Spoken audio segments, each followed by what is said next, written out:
तुमने किडनैपर्स के चंगुल से एरिस क्लोए विटमोर की जान बचाई थी। तुम्हारा एहसान चुकाने के लिए विटमोर फैमिली की मैट्रियार्क ने तुम्हें दो ऑप्शंस दिए, या तो उनकी सबसे प्यारी पोती क्लो विटमोर से शादी कर लो या फिर सीधे 100 मिलियन ले लो। तुमने बिना एक पल गंवाए पैसे चुन लिए और उसी वक्त कंट्री छोड़ने वाली पहली फ्लाइट बुक कर ली। तुम्हें बस यहाँ से दूर जाना था, क्लोए विटमोर से, उसी एरिस से जिसकी तुमने जान बचाई थी, क्योंकि तुम्हारा रीबर्थ हो चुका था। पिछली जिंदगी में किडनैपर से क्लोई को बचाने के बाद तुमने उसे प्रिंसेस जैसी लाइफ देने के लिए एक दिन में 5-5 जॉब्स की थी, लेकिन जैसे ही वह विटमोर फैमिली के पास वापस पहुंची, उसने सबको उन बुरे दिनों का जिक्र करने से मना कर दिया। मिसेस विटमोर ने तुमसे पूछा कि उनकी फैमिली को बचाने के बदले तुम्हें क्या चाहिए, और एक बेवकूफ की तरह तुमने कहा कि तुम क्लोई से शादी करना चाहते हो। तुम पूरी जिंदगी उसका ख्याल रखना चाहते थे, लेकिन तुम्हें यह नहीं पता था कि विटमोर फैमिली में लौटने के पहले ही दिन से क्लोई का दिल कैपिटल के एलीट प्रिंस सेबास्टियन किंग्सली पर आ चुका था। शादी के बाद वह तुम्हारे साथ हमेशा बर्फ जैसी ठंडी रही, यहाँ तक कि अगर कभी तुम्हारा हाथ पकड़ भी लेती तो तुरंत जाकर उसे धो डालती। बाद में वह प्रेग्नेंट भी हो गई ताकि उसका असली प्यार कभी दूसरा आदमी न कहलाए और वह खुलेआम उसी के साथ रह सके। उसने खुद तुम्हें एक क्लिफ से नीचे धक्का दे दिया। मरने से पहले तुमने उसे अपनी हाई हील्स में तुम्हारी तरफ चलते हुए देखा। वह तुम्हारे खून को देखकर तिरस्कार से मुस्कुराई। ईथन हेज, तुम एक टूटे फूटे लूजर हो, तुमसे गरीबी की बदबू आती है, तुम्हें सच में लगता है कि तुम मेरे हस्बैंड बनने के लायक हो। सेबास्टियन हमेशा मेरी पहली पसंद रहेगा, बाकी हर कोई सिर्फ बैकअप है। जब तुमने दोबारा आंखें खोली, तुम उसी दिन लौट चुके थे जब मिसेस विटमोर ने तुमसे पूछा था कि तुम्हें क्या चाहिए। इस बार तुमने अपने सारे ख्वाब छोड़ दिए और क्लोई की तरफ एक बार भी नहीं देखा। मुझे कैश चाहिए और स्टेट्स जाने का टिकट। पैसे? इथान हेज, क्या मुझे पाने के लिए हार्ड टू गेट बनने का ड्रामा कर रहे हो? क्लोई की तीखी आवाज ने व्हाइटमोर विला की आलीशान खामोशी तोड़ दी। वह यूरोपियन लेदर सोफा पर हाथ बांधकर बैठी थी। जो आंखें कभी सिर्फ तुम्हें देखा करती थीं, उनमें अब सिर्फ खुली हुई नफरत और मजाक था। विटमोर फैमिली में लौटे उसे अभी 3 दिन भी नहीं हुए थे। वह सस्ती कॉटन ड्रेस जिसे खरीदने के लिए तुमने पैसे जोड़कर मेहनत की थी, अब उसकी जगह शनेल कुट्योर सूट ने ले ली थी। उसकी गर्दन में चमकता डायमंड नेकलेस बिना कुछ कहे ही तुम दोनों के बीच स्टेटस का फर्क साफ दिखा रहा था। मिसेस विटमोर सबसे आगे वाली सीट पर बैठी थीं। उनके हाथ में रेड सैंडलवुड की प्रेयर बीड्स थीं, जिन्हें वह धीरे धीरे घुमा रही थी। उनकी धुंधली लेकिन तेज नजर तुम्हें ऊपर से नीचे तक ऐसे देख रही थी जैसे किसी डिफेक्टिव आइटम की आखिरी कीमत आंक रही हो। मिस्टर हेज, क्लोई कभी कभी ज्यादा सीधी बात कर देती है, प्लीज उसका बुरा मत मानिए। क्लोई के पीछे से व्हाइट पैटर्न सूट पहने एक आदमी आगे आया। वह था सेबेस्टियन किंग्सले, कैपिटल का मशहूर रिच हेयर। वह क्लोई के बगल में बैठ गया। फिर जैसे ये बिल्कुल नॉर्मल बात हो, उसने क्लोई का हाथ पकड़ लिया। क्लोई ने अपना हाथ नहीं छुड़ाया, बल्कि उसके कान हल्के लाल हो गए और वह सेबेस्टियन के और करीब झुक गई। सेबेस्टियन ने तुम्हारी तरफ देखा। उसके होंठों पर एक नरम दिखने वाली लेकिन जहरीली स्माइल थी। मिस्टर हेज ने क्लोई की जान बचाई है। कॉम्पेंसेशन मांगना उनका हक है। बस मुझे यह जानना है कि इस कॉम्पेंसेशन के बदले आपकी एपिटाइट आखिर कितनी बड़ी है। उसने एपिटाइट शब्द पर खास जोर दिया। उसकी आंखों में नकली दया और घमंड साफ झलक रहा था। तुमने शांत भाव से उन तीनों की तरफ देखा। पिछली जिंदगी में क्लिफ से गिरने का वह हल्का सा एहसास और हड्डियां तोड़ देने वाला दर्द अभी भी जैसे तुम्हारे खून और हड्डियों में बसा हुआ था। और क्लिफ पर क्लोई के कहे हुए शब्द, एक घटिया गरीब आदमी मेरे हस्बैंड बनने के लायक कैसे हो सकता है, अब भी तुम्हारे कानों में गूंज रहे थे। तुमने उस याद को पीछे छोड़ा और सेबास्टियन के पार देखते हुए सीधे मिसेस विटमोर की तरफ देखा। मुझे 10 मिलियन चाहिए। तुम्हारी आवाज जरा भी नहीं कांपी। ऐसा लगा जैसे तुम सिर्फ मौसम की बात कर रहे हो। पूरा लिविंग रूम एकदम शांत हो गया। फिर क्लोई ने जोर से तिरस्कार भरी हंसी उड़ाई। 10 मिलियन? ईथन हेज, क्या तुम पागल हो? वह झटके से खड़ी हुई और तुम्हारी नाक की तरफ उंगली दिखाकर बोली, तुम एक दिन में 4-4 जॉब्स करते हो। कभी टेबल सर्व करते हो, कभी कंस्ट्रक्शन साइट पर ब्रिक्स उठाते हो। पूरे महीने में कितना कमा लेते हो, और अब सीधे मुंह खोलकर 10 मिलियन मांग रहे हो? क्या तुम्हें लगता है विटमोर फैमिली के पैसे पेड़ों पर उगते हैं? उसकी आंखों से घृणा छलक रही थी। मुझे पहले से पता था। तुमने मेरी जान किसी दयालुता से नहीं बचाई थी। तुम तो पूरे के पूरे पैरासाइट हो। पहले यहाँ रुकने से मना करने का ड्रामा किया ताकि बाद में इतनी पागलों जैसी कीमत बता सको, है ना? तभी सेबास्टियन ने जल्दी से क्लोई की कलाई पकड़ ली। उसने धीरे से उसकी पीठ थपथपाई और उसे शांत किया। क्लोई, इतना अपसेट मत हो, यह इसके लायक नहीं है। फिर उसने तुम्हारी तरफ देखा। उसने गहरी निराशा दिखाने का ड्रामा करते हुए भौहें सिकोड़ ली। मिस्टर हेज, मुझे लगा था आप एक ऑनेस्ट इंसान हैं। मैंने कभी नहीं सोचा था कि आप इतने ग्रीडी होंगे। विटमोर फैमिली के लिए 10 मिलियन कोई बड़ी रकम नहीं है, लेकिन आपके जैसे बॉटम लेवल के इंसान के लिए इतनी बड़ी रकम एक ही रात में मिल जाए तो शायद आपका दिमाग ही खराब हो जाए और आप गलत रास्ते पर निकल पड़े। मेरी सलाह मानिए, जमीन पर पैर रखिए, 80 या 100,000 मांगिए और कोई छोटा बिजनेस शुरू कीजिए। क्या वह ज्यादा अच्छा नहीं होगा? उसकी हर बात ऐसे लग रही थी जैसे वह तुम्हारी फिक्र कर रहा हो, लेकिन उसकी हर बात तुम्हें ग्रीडी और निकम्मा साबित कर रही थी। तुम सेबास्टियन के उस नकली चेहरे को घूरते रहे। अचानक तुम्हें महसूस हुआ कि पिछली जिंदगी में तुम कितने बेवकूफ थे। तुम सचमुच इस सस्ते नकली शरीफ सांप से हार गए थे। तुमने सेबेस्टियन के जाल को पूरी तरह इग्नोर कर दिया। तुम्हारी नजर सिर्फ मिसेस विटमोर पर थी। मिसेस विटमोर, आपकी एरिस की जान क्या 10 मिलियन की भी नहीं है? मिसेस विटमोर विटमोर के हाथ प्रेयर बीट्स पर रुक गए। उनकी धुंधली आंखों में एक गहरी चमक उभरी। व्हाइटमोर फैमिली स्टोनब्रिज की सबसे बड़ी फैमिलीज में से एक थी। अगर बाहर ये बात फैल गई कि उनकी एरिस की जान बचाने वाले को उन्होंने सिर्फ पॉकेट मनी देकर टाल दिया, तो विटमोर फैमिली लोगों का सामना कैसे करेगी? ठीक है, 10 मिलियन मैं दूंगी। मिसेस विटमोर की आवाज भारी थी, लेकिन उसमें किसी भी तरह का विरोध सहने की गुंजाइश नहीं थी। ग्रैंड माँ, क्लोई घबरा गई और पैर पटकते हुए बोली, आप इसकी इतनी बेहुदा डिमांड कैसे मान सकती हैं? इसके जैसा ब्रोके लूजर तो इतने पैसे बर्बाद ही कर देगा। मिसेस विटमोर ने हाथ उठाकर क्लोई को चुप करा दिया।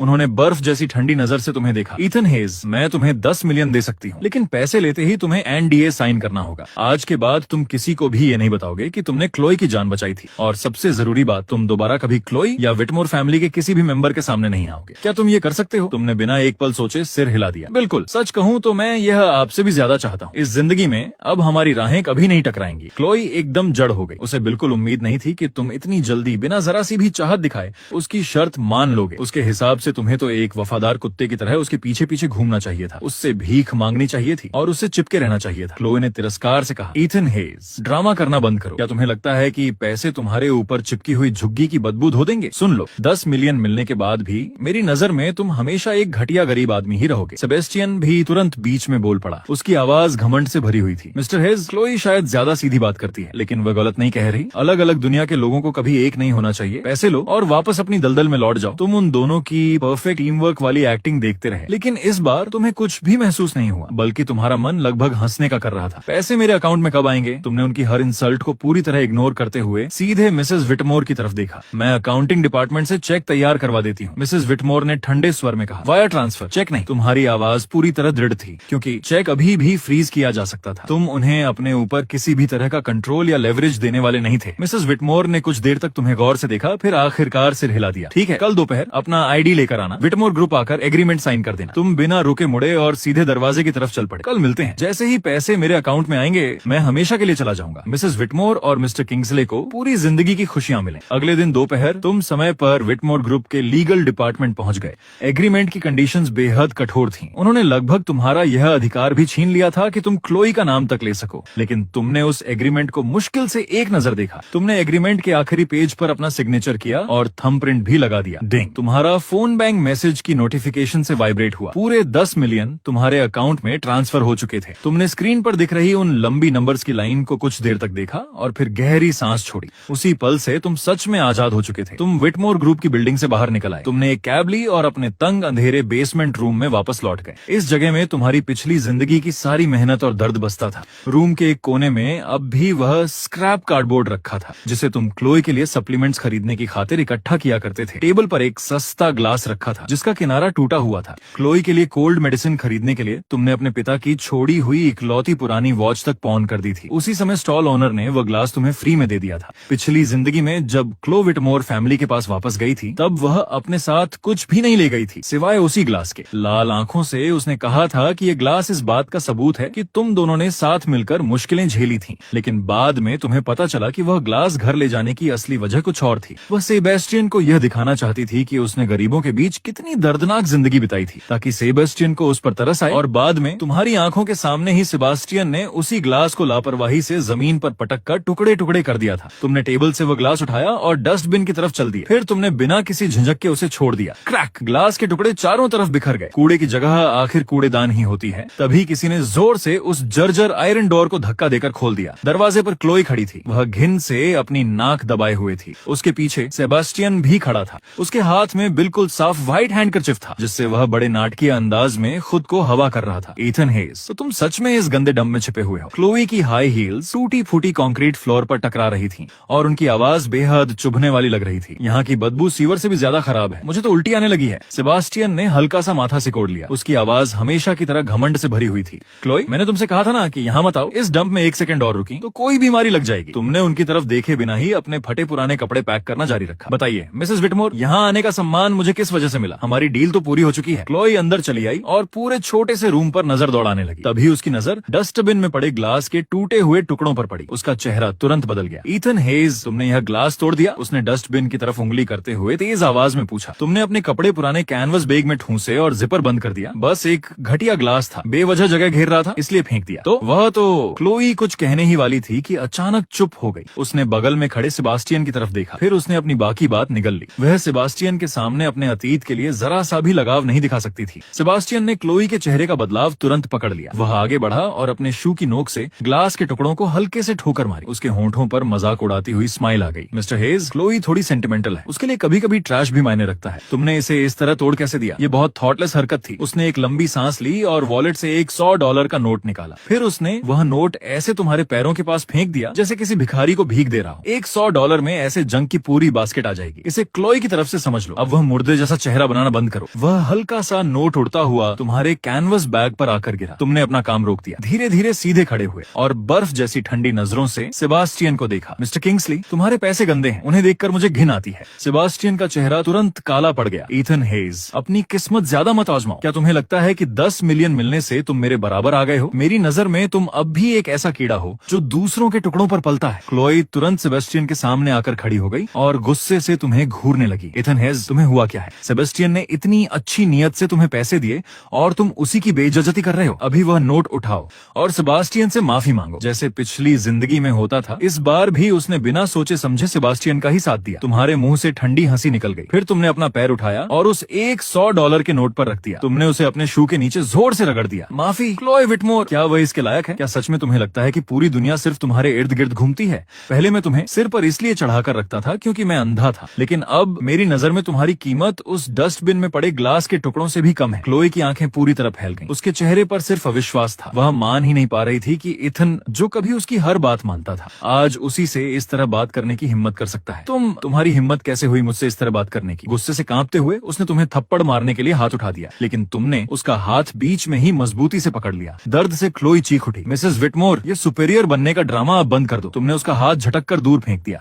अपने इस अच्छे डॉग को लेकर मेरे घर से निकल जाओ, वरना मैं पुलिस को कॉल करके ट्रेसपासिंग की रिपोर्ट कर दूंगा। सेबास्टियन जल्दी से आगे बढ़ा और क्लोई को संभाल लिया। उसने जहरीली नजरों से तुम्हें घूरा। ईथन हेज, बस इंतजार करो। स्टोन ब्रिज में मुझसे दुश्मनी करने वालों को मेरे पास उन्हें मौत से भी बदतर जिंदगी देने के 100 तरीके हैं। तुमने अपना कैनवस बैग उठाया और बिना किसी डर के उसकी आंखों में देखा। कभी भी अगर तुम्हारे पास सच में उतनी एबिलिटी है, इतना कहकर तुम रेंटल रूम से बाहर निकल गए और उन दोनों को वहीं छोड़ दिया। पीछे से क्लोई की गुस्से भरी आवाज गूंजी। ईथन हेज, तुम इतने निर्दयी कब से हो गए? अब तुम्हें समझना नामुमकिन है, लेकिन तुमने एक बार भी पीछे मुड़कर नहीं देखा। रेंटल छोड़ने के बाद तुम सीधे एयरपोर्ट के पास बने एक बजट होटल में चले गए। तुम्हारी फ्लाइट में अभी 6 दिन बाकी थे। तब तक तुम्हें बस शांति से इंतजार करना था, लेकिन साफ था कि विटमोर फैमिली तुम्हें इतनी आसानी से जाने देने वाली नहीं थी। तीसरी शाम किसी ने तुम्हारे रूम के डोर पर जोर जोर से दस्तक देनी शुरू कर दी। होटल रूम के बाहर 2 बॉडीगार्ड्स ब्लैक सूट पहने खड़े थे। उनके हाथ में एक सस्ता सूट था। मिस्टर हेज, मिसेस विटमोर का ऑर्डर है। आज रात आपको विटमोर थैंक यू कॉल में जरूर शामिल होना होगा। बॉडीगार्ड की आवाज बेहद सख्त थी। उसमें बहस की कोई गुंजाइश ही नहीं थी। तुमने भौहें सिकोड़ ली। अग्रीमेंट साइन हो चुका है और पैसे भी मेरे अकाउंट में आ चुके हैं। मेरा किसी थैंक यू गाला में आने का कोई फर्ज नहीं बनता। बॉडीगार्ड ने तिरस्कार भरी स्माइल दी। मिसेस विटमोर ने कहा है, अगर तुम नहीं आए तो तुम्हारी पुरानी कंस्ट्रक्शन कंपनी बंद करवाने के लिए मेरे पास बहुत तरीके हैं। सुना है वहाँ का फोरमैन पहले तुम्हारी काफी मदद किया करता था। तुम्हारी आंखें तुरंत बर्फ जैसी ठंडी हो गईं।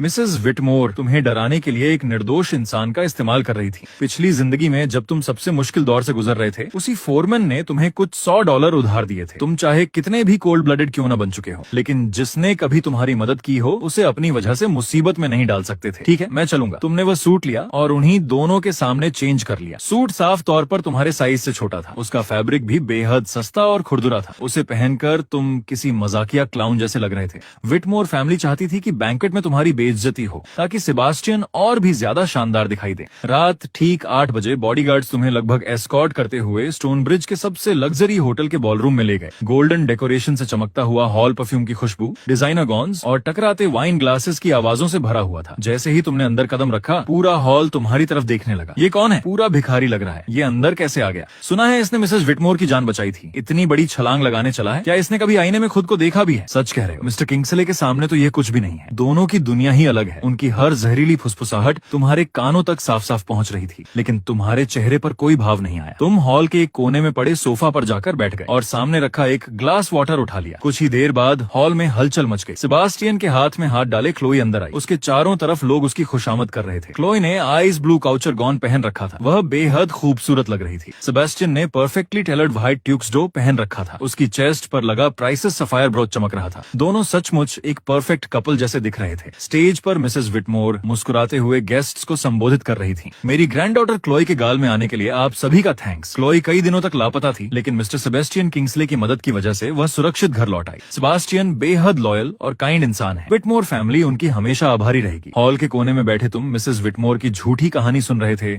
और तुम्हें लगभग हंसी आ गई। अपनी जान जोखिम में डालकर क्लोई को किडनैपर से तुमने बचाया था, लेकिन मिसेस विटमोर के मुंह से पूरा क्रेडिट सेबेस्टियन को मिल गया और तुम उसके असली सेवियर, तुम्हारा नाम लेने की भी जरूरत नहीं समझी गई। तभी सेबास्टियन 2 ग्लास रेड वाइन लेकर सीधे तुम्हारी तरफ चला आया। उसके चेहरे पर वही नकली स्माइल थी। वह जानबूझकर इतनी ऊंची आवाज में बोल रहा था कि आसपास खड़े सभी गेस्ट्स उसकी बातें सुन सकें। मिस्टर हेज यहाँ अकेले बैठे बैठे बोर हो रहे होंगे, आइए मैं आपके साथ टोस्ट करना चाहता हूँ। उसने एक वाइन ग्लास तुम्हारी तरफ बढ़ा दिया, लेकिन तुमने उसे हाथ तक नहीं लगाया। मैं अल्कोहल नहीं पीता। सेबास्टियन की आंखों में एक पल के लिए जहरीली चमक उभरी, लेकिन अगले ही पल उसने फिर से मासूम बनने का ड्रामा शुरू कर दिया। मिस्टर हेज, क्या आप मुझे सबके सामने एम्बेरस करना चाहते हैं या फिर अभी तक अपने रेंटल रूम वाली बात का गुस्सा नहीं भूले? मुझे पता है कि क्लोई ने मुझे चुना, इसलिए आपको जलन हो रही है, लेकिन लव कभी फोर्स नहीं किया जा सकता। उसने जानबूझकर अपनी आवाज और ऊंची कर दी। हॉल में खड़े सभी लोग बातें करना छोड़कर तुम्हारी तरफ देखने लगे। तुमने ठंडी नजरों से उसे देखा। तुम्हारे जैसा इंसान मेरी जलन के लायक भी नहीं है। अचानक सेबास्टियन तुम्हारे और करीब आ गया। अगले ही पल वह खुद ही लड़खड़ा गया। उसके हाथ का रेड वाइन सीधा उसकी अपनी व्हाइट शर्ट पर गिर गया। सेबास्टियन ने जोर से दर्द भरी आवाज निकाली और पीछे की तरफ गिर पड़ा।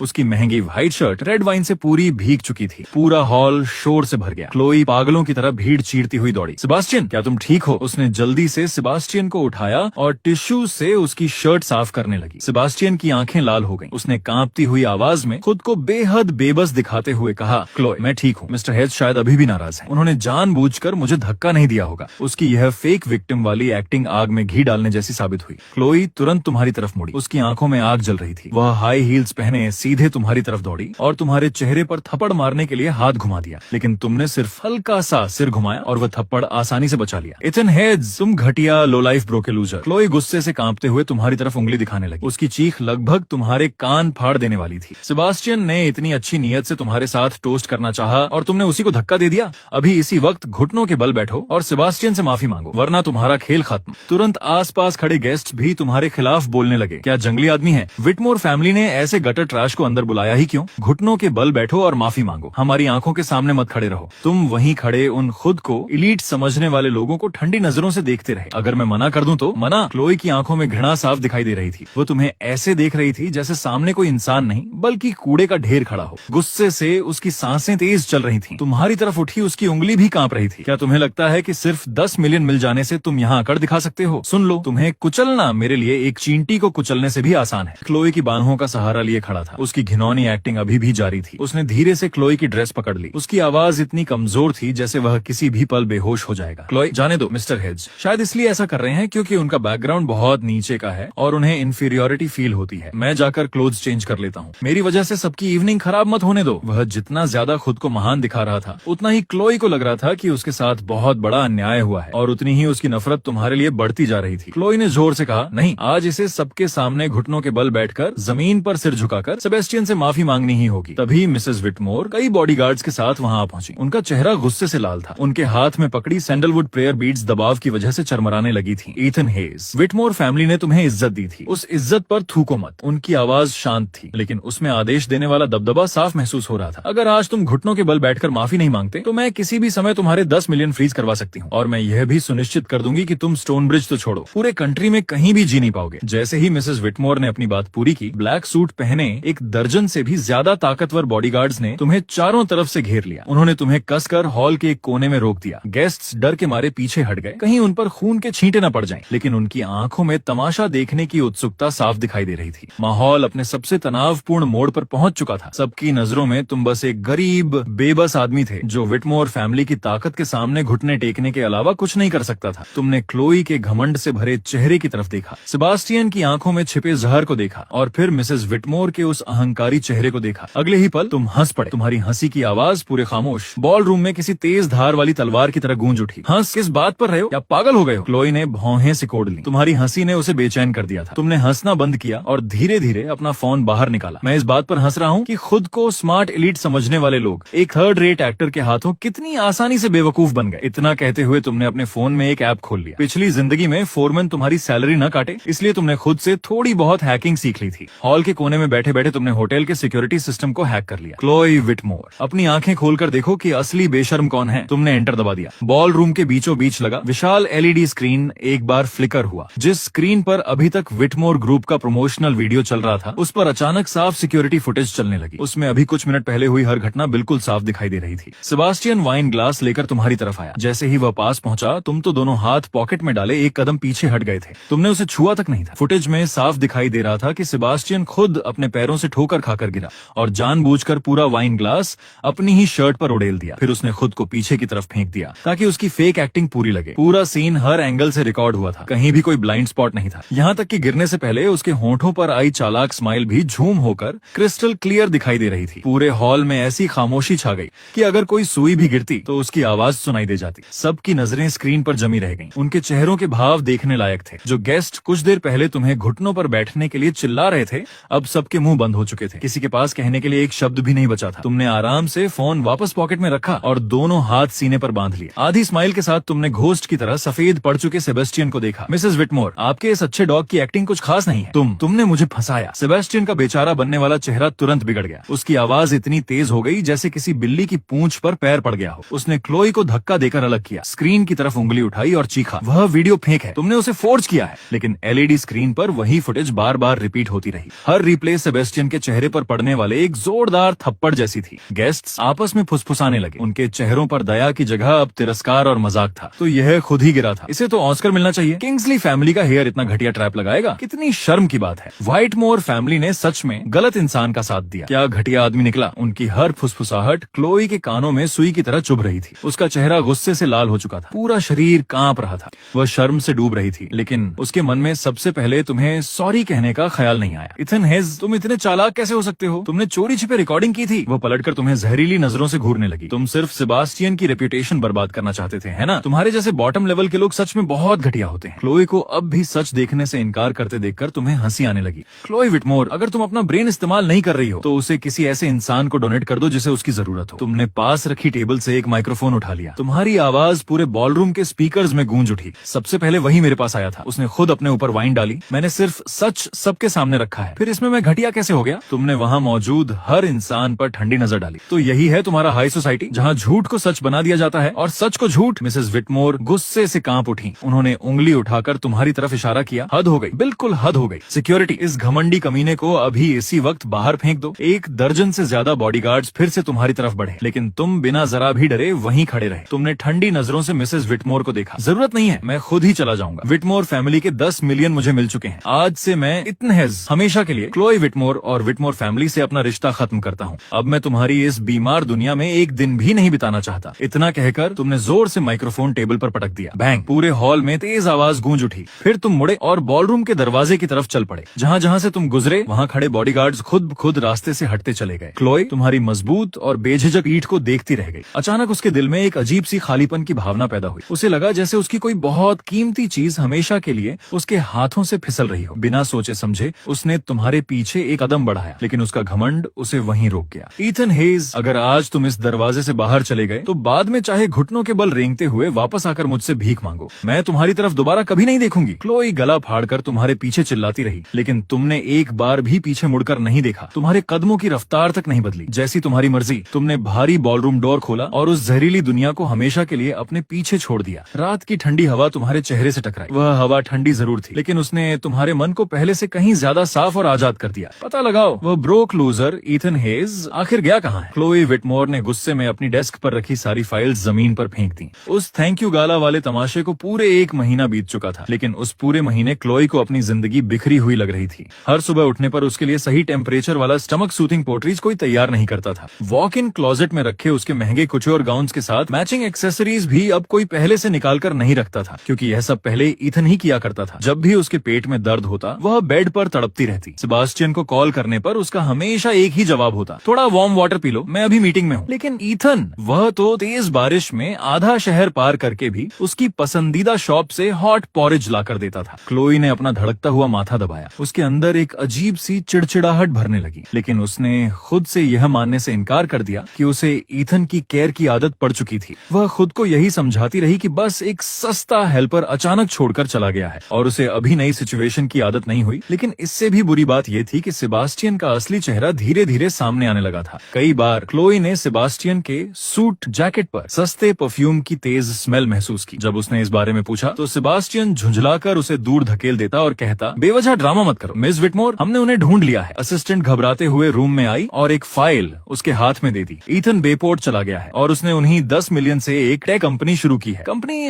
काफी अच्छा परफॉर्म कर रही है। क्लोई ने तुरंत फाइल छीन ली। उसमें ईथन की सूट पहने हुई फोटो थी। वह पहले से कहीं ज्यादा कॉन्फिडेंट और शार्प दिखाई दे रहा था। उसकी आंखें पहले जैसी झुकी हुई नहीं थी, उनमें आत्मविश्वास और शांति साफ दिखाई दे रही थी। उस पुराने गरीब गिड़गिड़ाने वाले ईथन की कोई झलक अब उसमें नहीं बची थी। क्लोई के दिल में कंट्रोल खोने का एहसास और उसके साथ जलन की भावना एक साथ उमड़ पड़ी। उसने दांत भींचते हुए कहा, उसकी हिम्मत कैसे हुई हमारे विटमोर फैमिली के पैसों पर इतनी शानदार जिंदगी जीने की? अभी बेपोर्ट की फ्लाइट बुक करो, मैं खुद जाकर देखूंगी कि आखिर वह कर क्या रहा है। अगली दोपहर क्लोई 4 इंच हाई हील्स पहनकर तुम्हारी कंपनी के नीचे पहुंची। उसके चेहरे पर साफ लिखा था कि वह लड़ाई करने आई है। उसके चेहरे पर अब भी वही घमंडी हैरिस वाला रवैया था। उसने फ्रंट डेस्क को पूरी तरह इग्नोर किया और सीधे तुम्हारे ऑफिस में घुस गई। तुम अपने चौड़े एग्जीक्यूटिव डेस्क के पीछे बैठकर एक प्रोजेक्ट रिपोर्ट पढ़ रहे थे। दरवाजे की आवाज सुनकर भी तुमने सिर तक नहीं उठाया। ईथन हेज, तुम्हारी हिम्मत कैसे हुई मेरी पीठ पीछे कंपनी शुरू करने की? क्लोई तेज कदमों से तुम्हारे डेस्क तक आई और दोनों हाथ जोर से डेस्क पर पटक दिए। तुमने आराम से रिपोर्ट बंद की, फिर सिर उठाकर उसे ठंडी नजरों से देखा। मिसेस विटमोर, बिना परमिशन किसी प्राइवेट ऑफिस में घुसना आपको लीगल ट्रबल में डाल सकता है। इथन हेज, क्या अब तुम्हारा ड्रामा खत्म हो गया? मेरे साथ वापस चलो, मैं तुम्हारी सारी बदतमीजी माफ कर सकती हूँ। मुझे माफ करोगी? तुम आराम से अपनी एर्गोनॉमिक एग्जीक्यूटिव चेयर पर पीछे टिक गए। दोनों हाथ जोड़कर तुमने उसे ऐसे देखा जैसे वह सचमुच पागल हो। क्लोई विटमोर, क्या तुम सच में अपने डिल्यूजन में जी रही हो? क्लोई एक पल के लिए पूरी तरह चुप हो गई। उसका चेहरा शर्म और गुस्से से लाल पड़ गया। वह तुम्हें लगातार घूरती रही जैसे तुम्हारे चेहरे पर कोई झूठ पकड़ लेना चाहती हो, लेकिन उसे तुम्हारी आंखों में सिर्फ ठंडी हंसी और तिरस्कार दिखाई दिया। उस पुराने ईथन की दीवानगी का अब नामो निशान भी नहीं बचा था। नाटक करना बंद करो, क्लोई ने अपनी घबराहट छिपाने के लिए ऊंची आवाज में कहा। तुम बेपोर्ट भाग गए और कंपनी सिर्फ मेरा ध्यान खींचने के लिए शुरू की, है ना? क्या तुम्हें लगता है कि एक सूट पहन लेने से तुम्हारी हड्डियों में बसी गरीबी की बदबू छिप जाएगी? सुन लो, तुम हमेशा व्हाइटमोर फैमिली की दया पर जीने वाले गटर के कचरे ही रहोगे। मैं उसकी हिस्ट्रिकल बातें बिल्कुल शांत होकर सुनता रहा। मेरे होंठों पर एक बेरहम मुस्कान उभर आई। अपनी पिछली जिंदगी में भी उसने इसी घमंडी लहजे से मुझे मिट्टी में मिला दिया था। मैं खड़ा हुआ और धीरे धीरे डेस्क के चारों ओर घूमकर उसके सामने आ गया। मेरी लंबाई और एक लीडर जैसी मौजूदगी ने क्लोई को अनजाने में एक कदम पीछे हटने पर मजबूर कर दिया। क्लोई विटमोर, क्या तुम्हें लगता है कि सेबेस्टियन हमेशा तुम्हारी पहली पसंद रहेगा? मैंने उसकी आंखों में देखते हुए पिछली जिंदगी में क्लिफ के किनारे उसने मुझसे जो शब्द कहे थे उन्हें बिना एक भी शब्द बदले शब्द शब्द दोहरा दिया। और मेरे जैसा एक नीच गरीब आदमी सिर्फ तुम्हारा बैकअप बनकर जब चाहो तब इस्तेमाल होने के लिए ही पैदा हुआ है। क्लोई ऐसे जम गई जैसे उस पर बिजली गिर गई हो। उसकी आंखें डर से फैल गईं। ये बातें उसने सिर्फ अपने दिल के सबसे अंधेरे कोने में सोची थी। उसने ये कभी किसी से नहीं कही थी। वह समझ ही नहीं पा रही थी मैं उसके दिल के सबसे गंदे राज पर इतनी सटीक चोट कैसे कर सकता था। तुम्हें कैसे उसके होंठ कांपने लगे, लेकिन वह अपनी बात पूरी भी नहीं कर पाई। मैंने उसे संभलने का जरा भी मौका नहीं दिया। मेरा हर शब्द पहले से ज्यादा गहराई तक चुभ रहा था। क्या तुम्हें लगता है कि तुम कोई महान राजकुमारी हो? नहीं, तुम सिर्फ एक स्वार्थी, एहसान फरामोश और पीठ में छुरा घोंपने वाली औरत हो। मैंने तुम्हें अपना सब कुछ दिया और बदले में तुमने मेरी हैसियत को ही नीचा समझा। तुम सेबास्टियन की ताकत की पूजा करती रही और ये देखना भी जरूरी नहीं समझा कि वह असल में कैसा इंसान है। अब मेरी नजरों में तुम्हारी कीमत एक आवारा कुत्ते से भी कम है। क्लोई की आखिरी मानसिक दीवार भी टूट गई। उसने दोनों कान बंद कर लिए और पागलों की तरह सिर हिलाने लगी। नहीं, ये सच नहीं है, तुम झूठ बोल रहे हो। उसके इस बदसूरत ड्रामे से तंग आकर मैंने अपने डेस्क पर रखा इंटरकॉम दबा दिया। सिक्योरिटी, ऊपर आओ और इस पागल औरत को मेरे ऑफिस से बाहर निकालो। 30 सेकंड भी नहीं बीते थे कि 2 हटे कट्टे गार्ड्स दौड़ते हुए अंदर आ गए। उन्होंने क्लोई की दोनों बाहें कसकर पकड़ ली। मुझे छोड़ो, जानते भी हो मैं कौन हूँ? मैं विटमोर फैमिली की हेरेस हूँ। क्लोई पूरी ताकत से छूटने की कोशिश करने लगी। उसका हमेशा सजा सवरा चेहरा अब गुस्से और डर से पूरी तरह विकृत हो चुका था। मैं वापस अपनी कुर्सी पर बैठ गया और रिपोर्ट दोबारा खोल ली। इसे बाहर फेंक दो और आइंदा इस तरह के कचरे को मेरी कंपनी में कभी घुसने मत देना। तुमने मुझे कचरा कहने की हिम्मत कैसे की? इतने हेज, तुम्हें इसका पछतावा होगा। बेइज्जत होकर क्लोई वापस स्टोन ब्रिज लौट गई, लेकिन वहाँ उसका इंतजार उससे भी बड़ी तबाही कर रही थी, जो पूरे विटमोर फैमिली को बर्बाद करने के लिए काफी थी। सेबास्टियन बहुत बड़े संकट में फंस चुका था। उसने कई हाई एंड एस्कॉर्ट्स रखी हुई थी। उस पर विटमोर ग्रुप के कई अहम प्रोजेक्ट्स का फायदा उठाने का भी आरोप लगा। मामला बड़े स्तर पर मनी लॉन्ड्रिंग और फाइनेंशियल फ्रॉड का निकला। फिर पूरा मामला फट पड़ा। पुलिस ने सेबास्टियन को एक अंडरग्राउंड कसिनो में पार्टी करते हुए रंगे हाथों पकड़ लिया। इस खबर ने पूरे स्टोन ब्रिज के बिजनेस वर्ल्ड में भूचाल ला दिया। मार्केट खुलने के सिर्फ 10 मिनट के अंदर ही विटमोर ग्रुप का स्टॉक लिमिट डाउन पर पहुंच गया। अरबों की मार्केट वैल्यू पल भर में मिट गई। इस झटके को मिसेस विटमोर सह नहीं पाई। उन्हें ब्रेन हेमरेज हुआ और तुरंत आईसीयू में भर्ती कराया गया। वह अब भी कोमा में थी। घबराई हुई क्लोई तुरंत डिटेंशन सेंटर पहुंची और सेबेस्टियन से मिलने की जिद करने लगी। शीशे के दूसरी तरफ खड़ा सेबास्टियन अब अपना पुराना सभ्य चेहरा पूरी तरह उतार चुका था। उसका चेहरा नफरत से मरोड़ खा रहा खड़ा था और उसकी आंखें जहरीले सांप की तरह चमक रही थीं। तुम यहाँ क्या करने आई हो? मेरा मजाक उड़ाने? सेबास्टियन ने जहर भरी आवाज में थूकते हुए कहा। क्लोई फूट फूट कर रोने लगी और शीशे पर मुक्के मारते हुए बोली, सेबास्टियन, तुमने ऐसा क्यों किया? तुमने मुझसे झूठ क्यों बोला? तुमने विटमोर फैमिली को बर्बाद क्यों कर दिया? सेबास्टियन इतना जोर से हंसा कि उसकी आंखों से आंसू निकल आए। तुम्हें बेवकूफ बनाया? नहीं, तुम तो पहले से ही बेवकूफ थी। क्या तुम्हें सच में लगा कि मैं तुम्हारे जैसी इस्तेमाल हो चुकी औरत को चाहता, किसी और के बचे हुए टुकड़े को? अगर मुझे विटमोर फैमिली के रिसोर्सेज नहीं चाहिए होते तो क्या तुम्हें लगता है कि मैं खुद को इतना गिराकर तुम्हारे जैसी बेवकूफ लड़की से मीठी मीठी बातें करता, जो खुद मेरे पीछे भागती फिरती थी? उसका हर शब्द एक तेज चाकू बनकर क्लोई के दिल में उतरता चला गया।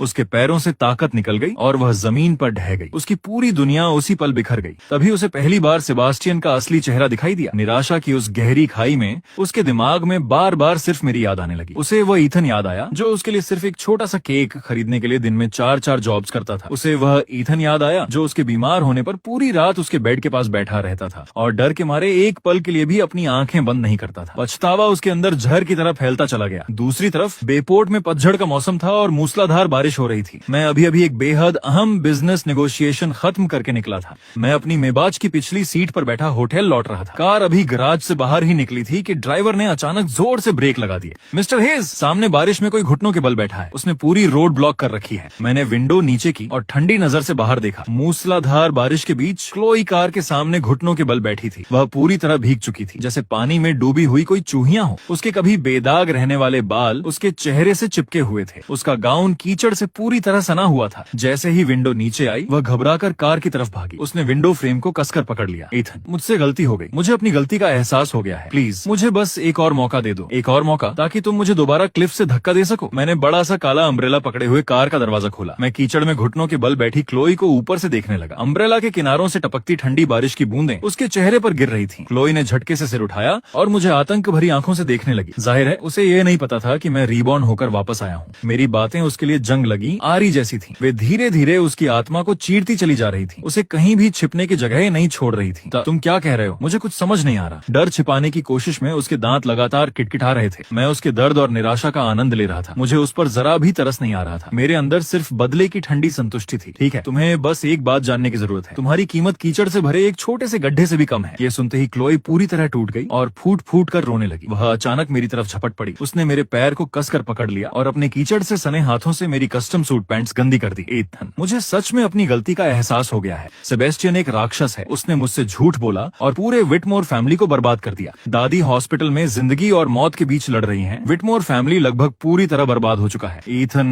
अब इस दुनिया में मेरे पास सिर्फ तुम ही बचे हो। उसने अपना चेहरा ऊपर उठाया। उसके आंसू बारिश की बूंदों में घुल चुके थे। वह मेरे अंदर बची हुई पुरानी भावनाओं का एक छोटा सा हिस्सा भी जगाने की कोशिश कर रही थी। ईथन, मैं प्रेग्नेंट हूँ। ये बच्चा सेबेस्टियन का है, लेकिन अगर तुम मुझे वापस अपना लोगे तो मैं कल ही अबॉर्शन करवा दूंगी। आज के बाद मैं तुम्हारी हर बात मानूंगी। मैं तुम्हारी नौकरानी बनकर रहूंगी। उसे इतनी हद तक गिरते हुए देखकर मुझे घिन आने लगी। पिछली जिंदगी में भी उसने इसी प्रेगनेंसी को चारे की तरह इस्तेमाल करके मुझे क्लिफ तक बुलाया था और फिर अपने हाथों से मुझे नीचे धक्का दे दिया था। मेरी आंखें बर्फ की तरह ठंडी हो गईं। मैंने बिना किसी दया के अपना पैर उठाया और उसे जोर से लात मारकर अपने से दूर फेंक दिया। क्लोई दर्द से चीख उठी और सीधे कीचड़ से भरे गड्ढे में जा गिरी। गंदा पानी चारों तरफ उछल गया। क्लोई विटमोर, अब तुम इतनी भी काबिल नहीं बची कि मैं तुमसे नफरत करूं। मैंने उसकी तरफ नीचे देखते हुए बर्फ जैसी ठंडी आवाज में कहा, तुम्हें इस तरह भीख मांगते देखकर मुझे सच में घिन आती है। मेरी नजरों से दूर हो जाओ, दफा हो जाओ। मेरी आंखों में जरा भी रहम नहीं था। मैंने फिर से अपना पैर उठाया और बिना दया किए उसे एक और लात मार दी। क्लोई फिर चीखती हुई कीचड़ भरे गड्ढे में जा गिरी। गंदा पानी फिर चारों तरफ उछल पड़ा। मैं मुड़ा और सीधे कार में बैठ गया। एक बार भी पीछे देखे बिना मैंने ठंडी आवाज में ड्राइवर से कहा, चलो जी मिस्टर हेज। फोन के दूसरी तरफ माइल्स की आवाज हमेशा की तरह शांत और प्रोफेशनल थी। सोर्स पूरी तरह पक्का है। विटमोर फैमिली को हर जगह से ब्लॉक किया जा रहा है। अब देश का कोई भी बैंक उन्हें लोन देने को तैयार नहीं है, इसलिए वे एक अंडरग्राउंड ब्रोकर के जरिए ऑफशोर शैडो लेंडर तक पहुंचने की कोशिश कर रहे हैं। वे फैमिली एस्टेट को मॉर्गेज रखकर इमरजेंसी लोन लेना चाहते हैं। शैडो लेंडर, उस एस्टेट की कीमत कितनी है? नॉर्मल सिचुएशन में कम से कम $500 मिलियन,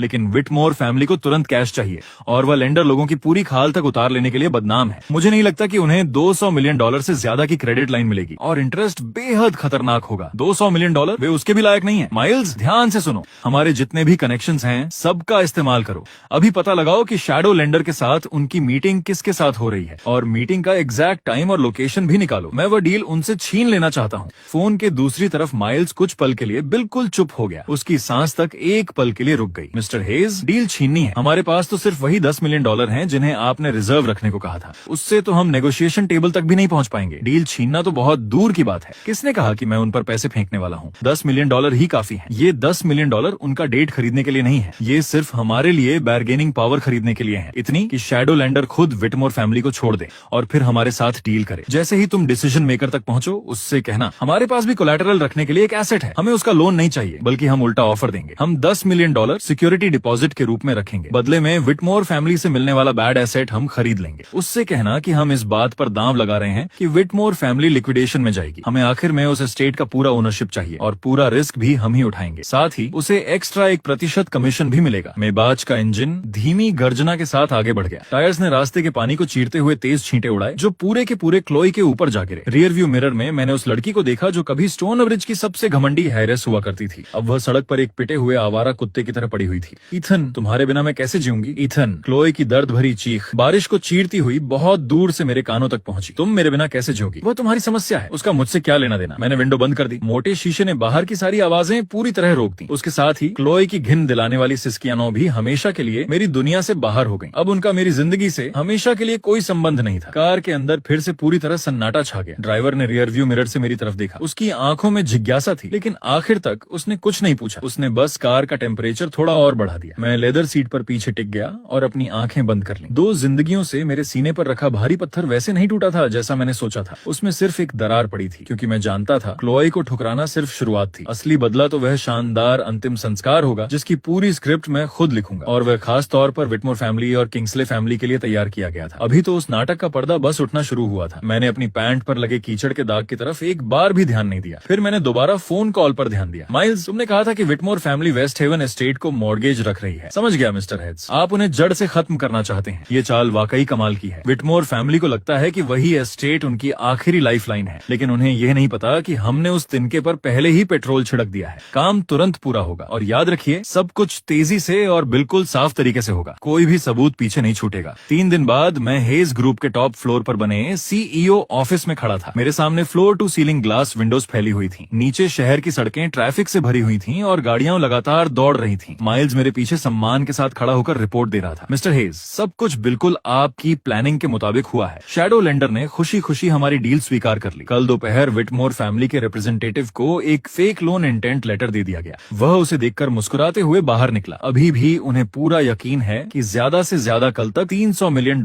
की उनकी लाइफलाइन पहुंच जाएगी। सुना है मिसेस विटमोर को सबसे महंगी इंपोर्टेड मेडिसिन दी जा रही हैं। 24 घंटे केयर के सहारे किसी तरह उनकी सांसें चल रही हैं। मैंने शांत स्वर में पूछा, हॉस्पिटल उनका ट्रीटमेंट कब बंद करेगा? माइल्स ने तुरंत जवाब दिया, अग्रीमेंट के मुताबिक अगर कल दोपहर 12 बजे तक फंड्स नहीं पहुंचे तो हॉस्पिटल उनका पूरा ट्रीटमेंट बंद कर देगा, यहाँ तक कि वेंटिलेटर भी हटा दिया जाएगा। उसी समय ऑफिस के दरवाजे पर नॉक हुई। मेरा नया असिस्टेंट नोआ रीड दरवाजा थोड़ा खोलकर अंदर आया। मिस्टर हेड्स, नीचे विटमोर ग्रुप की मिसेस विटमोर फिर से आई है। वह जिद करके आपसे मिलना चाहती है। सिक्योरिटी उन्हें मुश्किल से रोक पा रही है। मैं अपने डेस्क के पीछे गया और सिक्योरिटी कैमरा की लाइव फीड खोल दी। स्क्रीन पर क्लोई दिखाई दी। उसके बाल बिखरे हुए थे, कपड़े अस्त व्यस्त थे। अब उसमें स्टोनब्रिज की उस घमंडी हेरेस की जरा भी झलक नहीं बची थी। वह किसी पागल औरत की तरह कंपनी के मेन गेट से चिपकी हुई थी। वह अंदर मौजूद लोगों पर चीख चीख कर अपनी आवाज तक बैठा चुकी थी। ईथन, बाहर आओ, तुम शैतान हो। तुम मेरे फैमिली के साथ ऐसा क्यों कर रहे हो? दादी मर रही है, हमारे पैसे वापस कर दो। इस कमिट मैं तुमसे भीख मांगती हूँ। 2 लंबे चौड़े गार्ड्स ने उसकी दोनों बाहें पकड़ रखी थी। वे उसे घसीट कर हटाने की कोशिश कर रहे थे, लेकिन वह जूते से चिपकी हुई च्युइंग गम की तरह वहीं अड़ी हुई थी। वह हाथ पैर मारकर जोर जोर से तड़प रही थी